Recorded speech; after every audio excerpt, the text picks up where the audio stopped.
Ezekiel saw the wheel. This is the wheel he said he saw.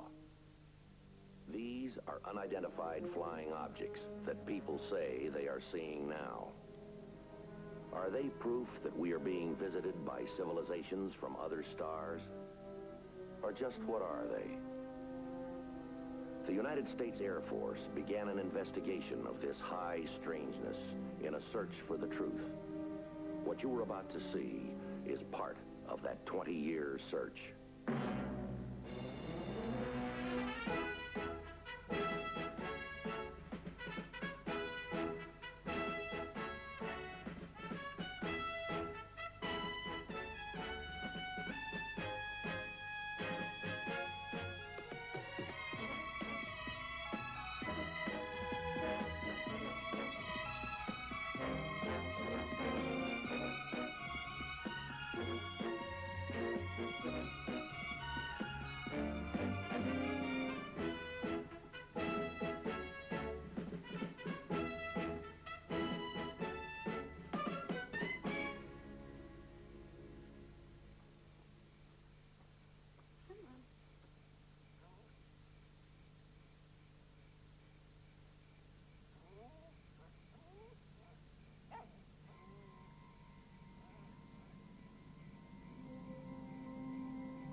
Closing time, boys and girls. You got about 10 minutes to catch the last tram down the Matterhorn.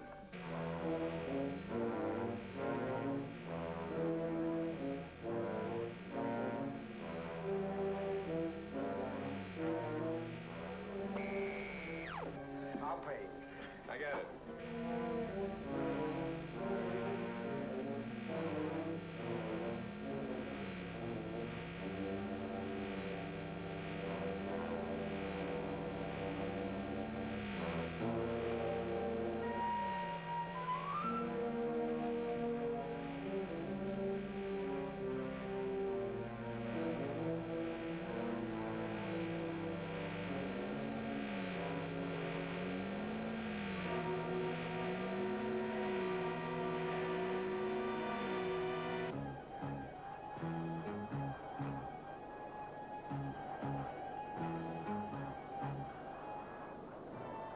Welcome to Los Angeles, California, Sergeant.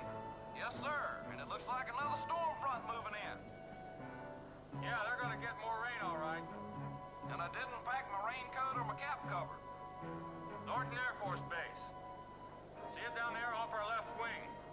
9 o'clock low. No, sir. Can't make it out.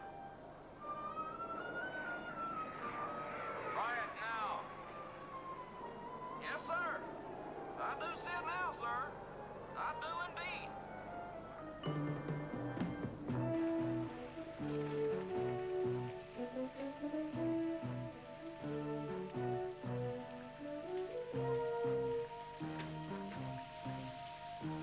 Something wrong? Thought they said it never rained in California. Not anymore, they don't. Yes, sir. I read that in the paper this morning. They had over 26 inches of rain this year. It's over 2 feet. Yeah, I know. 3 feet of snow in Dayton. 4 hours later, 2 feet of rain. I was looking forward to some sunshine. You know, Mage, your dark tan really sets off my blue eyes. Yeah. Your regular Cary Grant. Mrs. Emma Smith? Yes?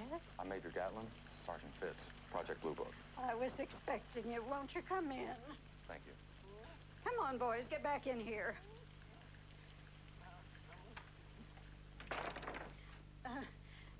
Captain Morrison called. He said you were coming. Yes, ma'am. Captain Morrison is a public information officer in this area. Oh, won't you sit down? Thank you. You came all the way from Idaho just to see me? Ohio, ma'am. Dayton, Ohio. Oh, of course. Well, that's even further. Well, to be honest, ma'am, we were coming out here on some other business anyway. Oh. Captain Morrison asked us to investigate since we would already be in the area, ma'am. Investigate? How exciting. Would you like some coffee? And I have some fresh cinnamon buns. Oh, no thanks, ma'am. We just had lunch. Well, then, what would you like to investigate? We read the newspaper account of your sighting, but we'd like you to tell us about it in your own words. Well, let's see now. I guess it was about a month ago. I was out walking Marvin and Sydney, my two dogs. It was late. I remember that. The Johnny Carson show was over. I really don't sleep very well at night, you know. We were down by the reservoir when I heard this strange noise. Marvin and Sydney became very upset.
I watched it disappear into the night, getting smaller and smaller, like the Christmas star.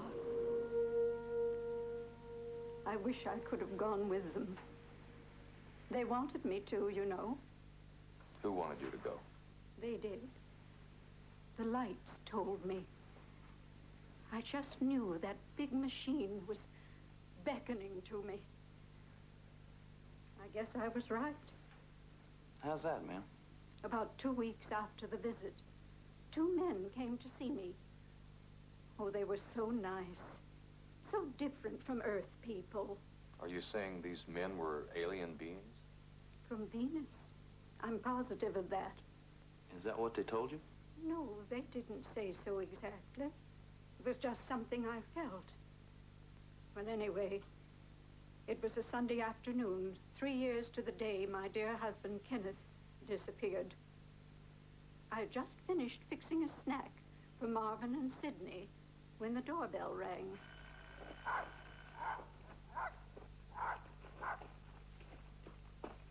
Good afternoon, Emma Smith. May we come in? You have been expecting us, haven't you? We watched you the other night from the spaceship Venusia. We signaled you with our lights. We were hoping you would understand. I did. I did understand. You wanted me to go with you. That's right, Emma Smith. We wanted you to go with us. You have been chosen because you have always been a good woman, and you have suffered grievously. What one thing would you wish for more than anything else in the world? Kenneth, perhaps? Kenneth? Can you bring Kenneth back to me? No, we cannot bring him to you, dear Emma Smith, but we can take you to him. Oh, yes, please. Where is he? He is alive and well on the planet Venus. When can we leave? You must have patience, Emma Smith. The journey to Venus takes several months. How much money did they want, Mrs. Smith? Oh, they didn't ask for money. Well, at least not for themselves. But they did say there would be expenses. Well, yes, they did. You sound as if you know these people. Do you? No, ma'am. We'd like to. Please go on. Well, they said they would need Earth money to buy supplies and special clothing for me. And I would need a breathing apparatus until I became acclimated to their atmosphere. It's very thin, you know. How much money did they ask you for? Well, I told them that I had about $40,000 in the bank, and they said that would cover it nicely. Yes, ma'am, I'm sure it would. And since I wouldn't be needing Earth money anymore, they suggested I take it all out, and whatever was left over, I could convert into Atmos at the Interplanetary Exchange. And the what, ma'am? Atmos. That's the currency on Venus, and it's worth much more than our money. 100 Atmos to one of our dollars. Mrs. Smith, what happened to your husband? I never knew. Until now, of course. He went out one Sunday afternoon down to the drugstore for cigars. I never saw him or heard from him again.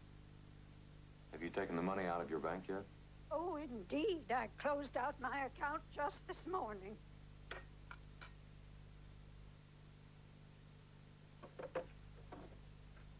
Cashier's check for $40,000. How did you make out the check? Just as Gist and Malin wanted it. Made out to cash. Who wanted it made out to cash? Oh, didn't I tell you? Those were their names, Gist and Malin. Unusual, aren't they? But then our names must sound just as strange to them. When did they say they'd be back? Tomorrow morning at 9 o'clock. And on the 6th of March, when the moon is full and Venus is above the horizon, we leave. Mrs. Smith, if it's all right with you, we'd like to be here tomorrow. You're not going to try to do anything to stop them from taking me to Kenneth? We'd like to be here when those men come back. Well, I don't know. They told me that they weren't ready to make themselves known as yet. Here on Earth, that is. We'd like to talk to them. Oh, I see now. Why didn't it occur to me before? Of course, you men are from the Air Force. Yes, ma'am.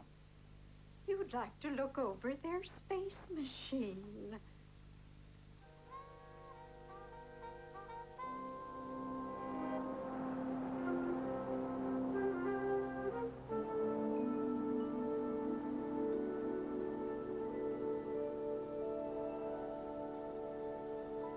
Sergeant Cook, please, ma'am.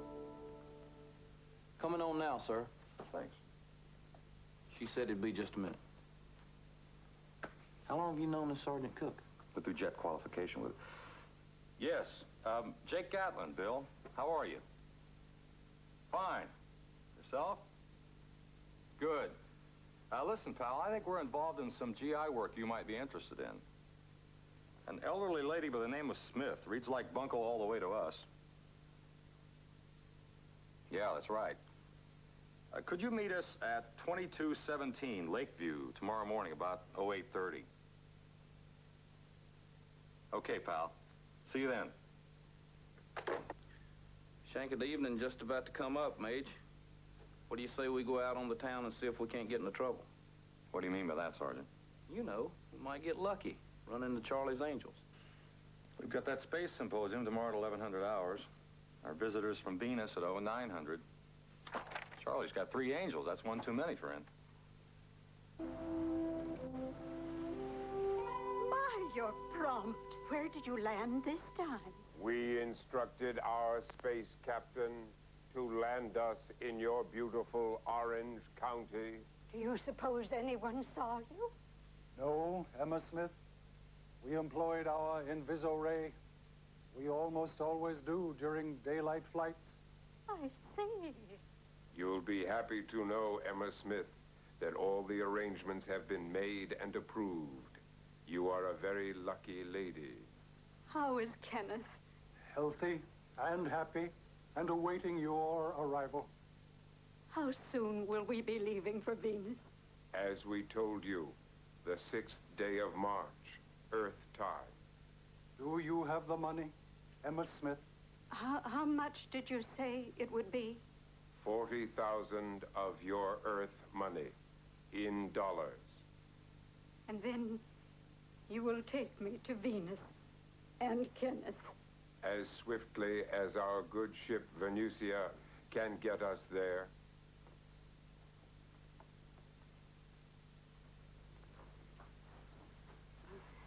Gentlemen, these are my bankers, Mr. Gatlin and Mr. Fitz. Emma Smith, you have completely broken your pledge of secrecy. Don't blame her. We've handled Mrs. Smith's affairs for a number of years, and when she closed out her account, we felt obligated to find out why. There are a couple of questions we'd like to ask you. We were curious about the propulsion system of your vehicle. Interstellar ramjet. How long would the trip take? About 4 months, Earth time. Really? Well, if you're using a ramjet propulsion system, you'd be able to travel at near the speed of light, wouldn't you? The trip should take less than 2 days. We must leave now. Remember, we warned you about maintaining total secrecy. Mr. Gist, I am an old woman, and perhaps I have been living alone too long, with only my dogs for company. But I am not stupid. Gullible, maybe, but not stupid. These men have been asking questions. I don't pretend to understand them, but from what I can gather, neither do you. And these men aren't bankers either. United States Air Force. You have no jurisdiction here. No, but I do. Los Angeles Police Department, Bunko Division.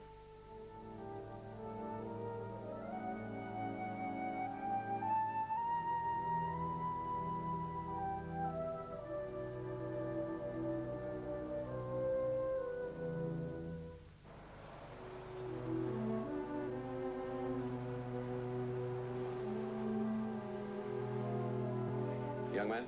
Major, what would the Air Force do if it were confronted with hard, incontrovertible evidence of an extraterrestrial visitation? Would they believe it? How could we deny it? Well, you wouldn't try to cover it up? For the past 5 years, since I've been on the job, we've been trying to uncover, not cover. There's nothing to cover up. Air Force philosophy is to prove the existence of any extraterrestrial phenomena. No, we'd be interested in that kind of evidence if it exists. Another question? Yes. Major, I have a question on sidereal days, you know, star time. As far as the Air Force considers sidereal time, I'd like to know how you arrive mathematically at that 4-minute differential between star time and Earth time. That's more Sergeant Fitz's table. Sergeant? Well, now, the Major's just being modest. He's an astrophysicist and could answer that simple question in short order. However, I'd like to suggest we settle for Earth time. And it's now exactly 12:32, and all of us Earth people eat lunch at this time, so shall we? Major, could we talk to you for a moment, privately? Sure, go ahead. Well, I'm Mike Kirby, and this is Dave Chapman. I'm not quite sure how to phrase this, but we had, I guess, what you'd call a sighting a couple weeks ago. And this is the first time you reported? Yes, it is.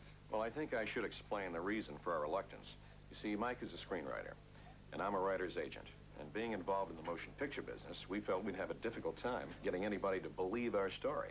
Both Dave and I felt it was important that we tell somebody, and after hearing you today, we figured you'd be the ones. Fine. We'd be glad to listen. Could you come to my home tomorrow morning? Mike and I will be there, and the 2 women that were with us. We'll be there. Good. Now, let me give you the address. 7806 Plaza Terrace. That's right above the Strip. See you about 9 o'clock. Fine. Thanks. Good, Sergeant, I caught you before you left for lunch. Sure did, didn't you? I'll tell you what I did, Sergeant. I ran that sidereal problem through our computer. Would you take a minute and we can go over it, okay? I'll be delighted. Super. See you after lunch. After dinner. 4. This for the 12th. Well, listen, it's more than this.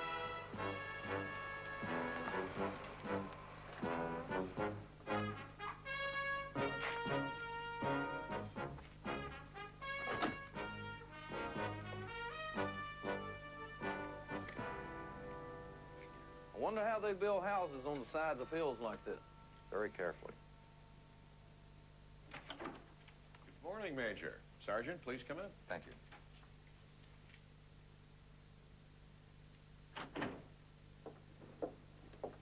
Mike, Hello. Hi, Major. Hi, How are you? Sergeant. gentlemen, this is Cindy Carroll and Francine Roth.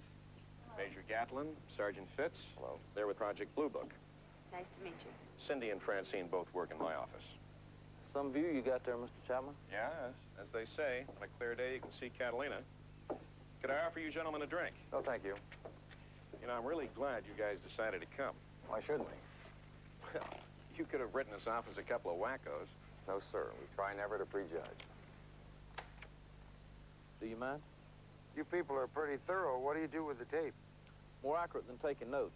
It's for official Air Force use only. Nobody has access to it but our people. It's okay with me. You want to do the honors, Mike? All right. We all went down to the Springs a couple weeks ago, just for the weekend. We started to come home about 8 o'clock on Sunday night, but on the way, we decided to ride the tram up to the top of the mountain for dinner. None of us had ever been up there before. Well, after dinner, we went in the bar for a drink, and before you know it, it was closing time, and we were the last ones there. I'll pay. I got it. What's that? Earthquake!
stopped.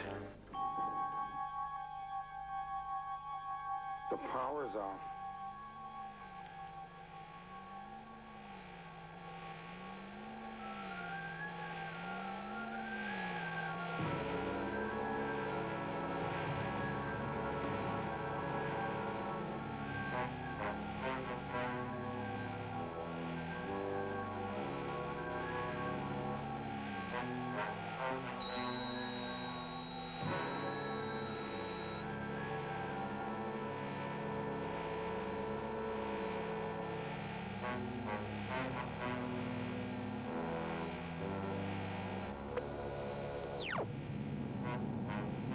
What's it gonna do? It's gonna kill us. I know it is.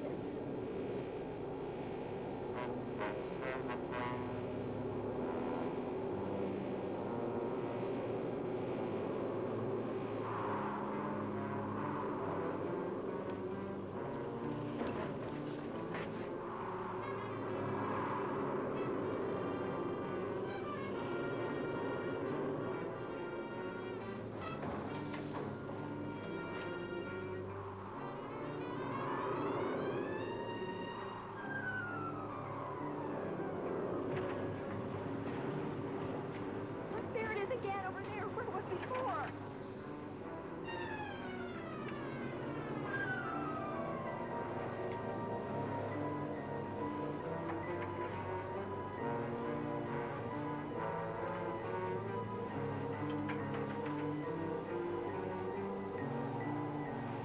It followed us for almost 5 minutes down that mountain, and every second we thought would be our last. Then it just peeled off for good and disappeared into the night. As you can imagine, it was an experience and a half. Were there any other witnesses besides the bartender? Well, not that we know of, but if anybody was anywhere around that night, I don't see how they could have helped seeing that machine or hearing it. I mean, it made a lot of noise. All right, we're going to give each of you a questionnaire. We'd like you to fill it out separately. Just answer the questions as completely as you can.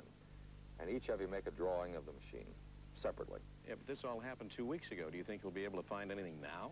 We can talk to the bartender to look for other witnesses if there are any. See if we can come up with some kind of physical evidence. If you find any, would you believe our story? It's not up to us to believe or disbelieve. We'll try to gather evidence, try to prove you saw something that night. You sure take a positive approach, Major. I wasn't aware the Air Force handled these things that way. It's the easy way. How so? Pretty tough to prove a negative. We could never prove you didn't see something, only that you did. Makes sense? I'd like to go along if it's all right. No problem. I suggest you take your own car. There's no way of telling how long we'll be. One more thing, Major. Do you think this will get into the newspapers? Not unless you put it there.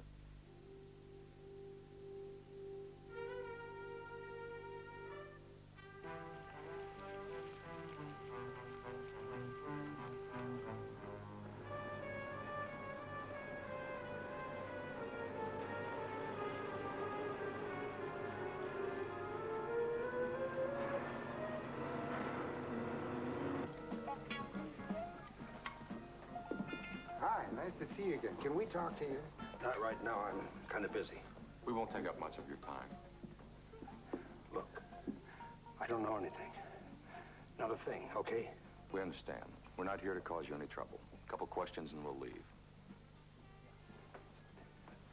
Or you take over. We can sit here.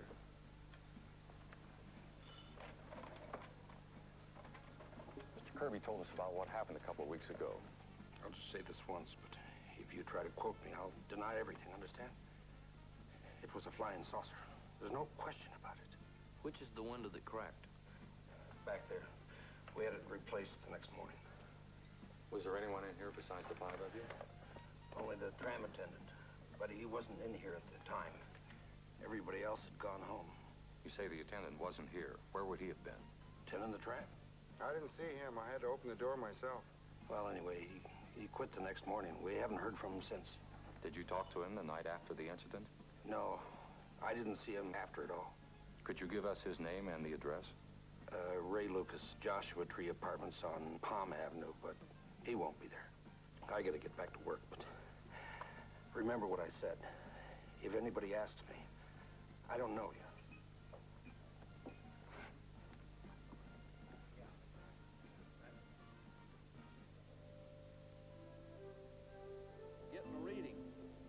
double background. Looks like it might have been burned. Hard to tell. Chimney has a spark arrestor on it. Hot sparks can squeeze through those screens sometimes. Sometimes. Snow pattern on this roof. This whole section, like it was melted off.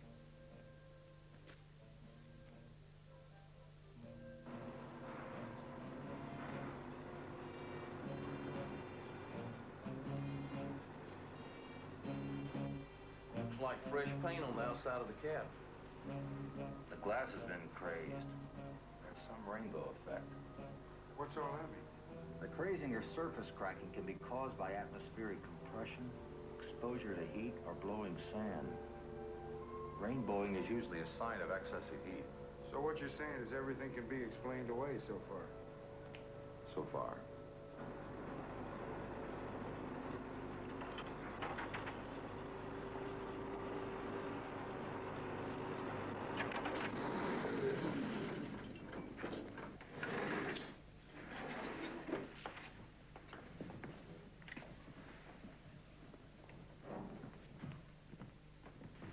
Harry, check with the maintenance people about the fresh paint on that cab.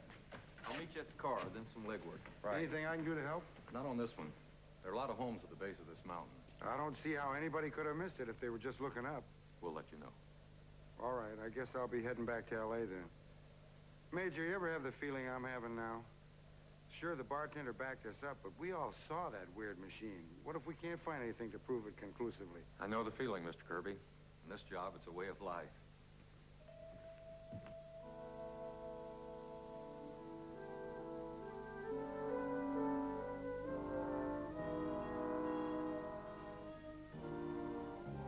Trees should not have leaves. Yes, sir. We were talking about Mr. Lucas. Well, he moved out of here about 2 weeks ago. I remember it was early in the morning. He just up and left. And he had 3 weeks' rent on the books. Did he give you any reason for leaving? He didn't even say goodbye. He just hopped on that little motorbike of his and took off. Funny thing, though. What's that, Mr. Grogan? Well, I watched him go, and the way that bike was weaving, I'd swear he was drunk. Did he drink? Used to. He's on the wagon now for better than 6 months, maybe a little more. He took the plates, promised he wouldn't take another drink. Something very important must have happened for him to fall off. Did he leave a forwarding address? Yes, he did. I just got a letter from him. He told me where I can send his mail to. Somewhere up to Santa Barbara. Could you give us that address, sir? Yes, I have it back in my apartment. Come on, I'll get it for you. Do you mind, Sergeant? Trees should not have leaves.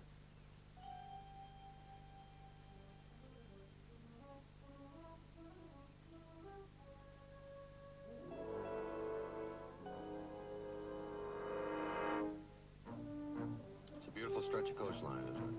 Yes, sir, it sure is. Never got to see much coastline where I grew up.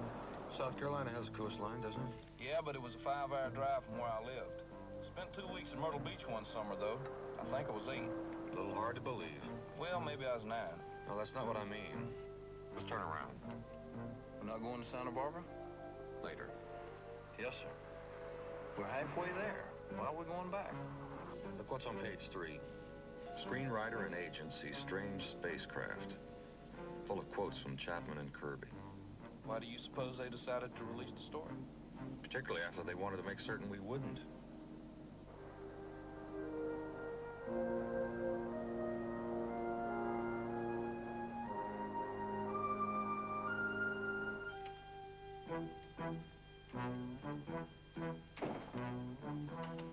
Well, hi. How are you?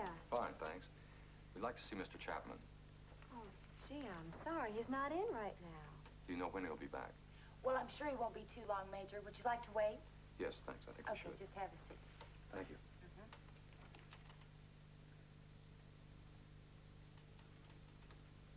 Here are the trades, if you'd like to read them. Trades? Sure, the Variety, Hollywood Reporter. Everything you wanted to know about the movies, but were afraid to ask. Thank you kindly, ma'am. Sure.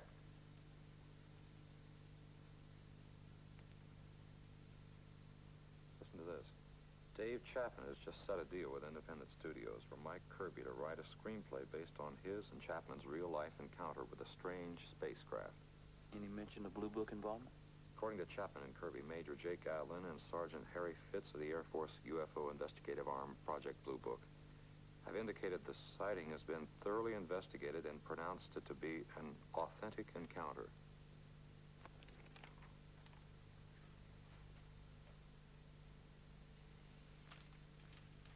Miss Roth, it's very important we find Mr. Chapman. Please tell me where he is. Well, actually, I'm afraid I can't, Major. I know you can't, but you will, won't you?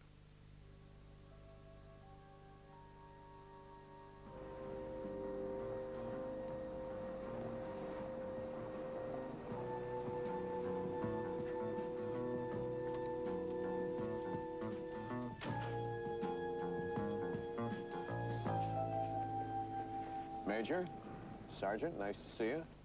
Is it? Now look, Major. No, you look. Who gave you clearance to release that story to the news media? We have the right to do that. To release the story, yes, but you do not have the right to be spokesman for the United States Air Force. Well, it's actually your fault, you know. How do you figure that? We were going to keep quiet about it, but when we finally told you people, you didn't ridicule us. In fact, you actually went out and investigated. We felt if you believed us, then others would too. You lied when you put that story out. We haven't completed our investigation yet. Project Blue Book is not in the entertainment business, even though you people take the attitude that it is. Wait a minute, Major. Sure, we made a deal. That's how motion pictures get made. People have unusual experiences. You know, they write books about them and make movies about them. I know how it looks to you guys, but I swear to you, that was not a hoax. The story we told you was true. That bartender confirmed it, didn't he? But that doesn't conclusively prove that you had an actual sighting. What about that evidence you sent back to your lab? We don't have the results yet. I wish there was something we could do to make this up to you. You're a motion picture writer, Mr. Kirby. I'm sure you know. What's that? You can't write the ending till you get there.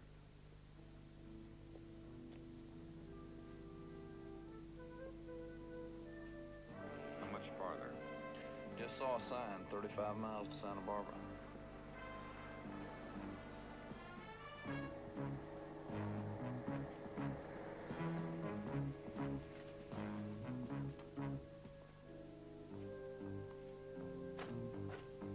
I understand a great many retired millionaires live up here in Santa Barbara. Did you know that, Mage? I do now.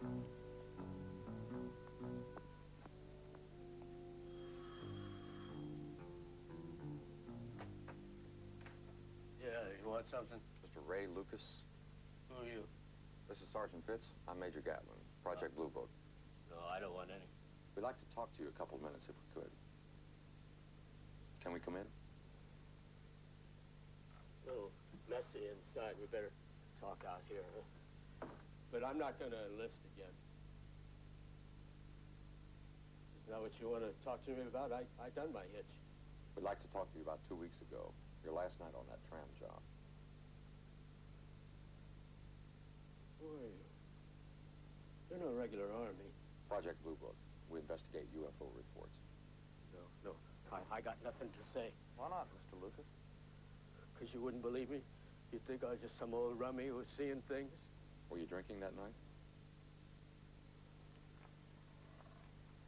I was cold sober like I was for 6 full months. Why did you quit your job? Promise you won't laugh at me. We won't laugh at you, Mr. Lucas. All right. It was bitter cold that night. I gotta admit, I sure could have used a drink, but I wasn't about to because I'd been dry for a long time and I wanted to stay that way. It was late. My shift was almost over. All I had to do was wait for the next tram to come up and then ride it down.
to run a mile or two. And then I came to an old Indian trail that led down the face of the mountain. It was tough to follow in the dark. I slipped a couple of times. It took me most of the night to get down to the bottom. But about dawn, I came to the old Modo Indian reservation. I just kept walking until I got home. And then I started drinking again. And I ain't stopped since. Whatever it was you saw, it's gone now. Maybe it's time you thought about giving that wagon another ride. Yes, sir. I'm trying. I'm going to stop real soon now. All right, Mr. Lucas, thank you very much. Major, thank you. For what, Mr. Lucas? For not laughing at me.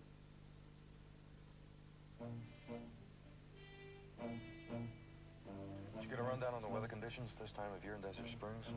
Yes, sir. You should have the form 23A's in there someplace. Okay, what do we got? 6 people claim to have seen it. The writer and the agent want to profit from the story. The 2 girls work for the agent. The bartender and the tram attendant appear to be certain of what they saw. And their stories all jive. The drawings the 4 of them made, they all A and B pretty good. They're close, all right, to what they say they saw. They're faking they did their homework. Making pretty good time, sir. Exactly where in Desert Springs is that Indian reservation? When we get there, we can ask. You start asking any time, sir. We're there.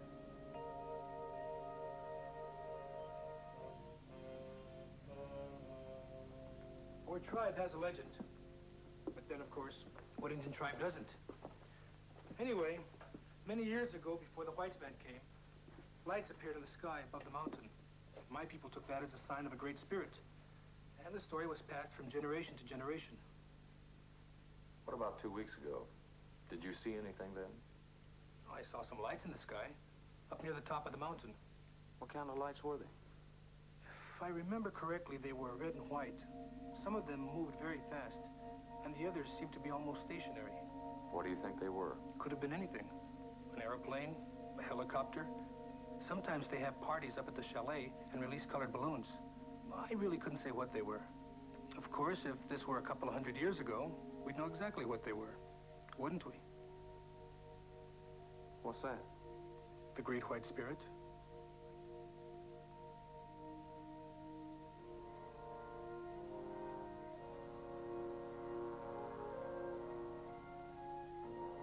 I know it's late. I'm glad you can see us. No problem, Major. Mr. Kirby? Hi. Sit down. Thank you. We have the results from our lab. Good. What do they tell you? The radioactivity reading was caused by some low-grade mineral deposits near the chalet. The snow and soil samples showed no sign of fuel residue. Those were scorch marks on that composition roof, but the cause could not be determined. What about that broken window and the new paint on the tram? There's no telling what caused that window to break. Maybe pressure from snow on the roof, pressing down on the window header. It's been known to happen in snow country. The water stains in the floor wax could have been caused by the cleanup people at the chalet. Hot water spilled on a heavy layer of floor wax will create those spots. As far as the tram is concerned, the painting was part of a regular maintenance program. We checked the Indian reservation down there. They saw the lights, but the description was lacking any substantive detail. Lacking detail. Could not be determined. Could have been. Where does all that take us? We were there. We know what we saw. There's nothing on this earth that looked like what we saw up there that night. Nothing. And in that tram, we watched that thing, not for just a few seconds. It was at least 5 minutes. And now you're telling us that everything is inconclusive. Well, let's face it, what you're really saying is we're a bunch of flakes that are trying to pull off a hoax. No, Mr. Kirby, that's not what we're saying.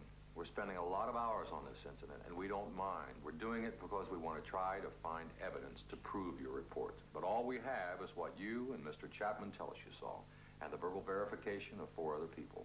We can only tell you what we found and what we're attempting to do. But you did find evidence that something happened. Yes, sir. All circumstantial. We also found out that because of the wind conditions this time of year, landing and flight patterns are usually altered at the local airport. High-performance jet aircrafts are routed in directly over that mountain that particular night. There's also a local police helicopter patrol, which patrols in the vicinity of the chalet several times a night. It very well could have accounted for the bright lights you saw. Nevertheless, we'll still go forward with the project. No, we won't, Dave. I've had a great many second thoughts about this. I just don't like it. Why not? You're getting paid extremely well for the script. It's not the money. Look, we had a UFO sighting. I wanted to put it all on film, what it felt like to live through an experience like that. And what does the studio want to do? They want little green girls in bikinis coming out of the saucer. All right, so they won't be green. Make them blue. No, Dave. If I can't write it like it happened, then I won't write it at all. Someday I'll write that script, but I'm going to put it down like it was. No studio will ever buy it. That's a documentary without a finish. It'll have a finish, all right. Oh? How's that? It'll go down in our books as a true unknown. Why is that? While we may not have been able to prove you did see it, we can't prove you didn't. Well, all things being equal, we hope you get to make your movie somewhere along the line. Thanks, Major. If I do, how would you like to be technical advisors?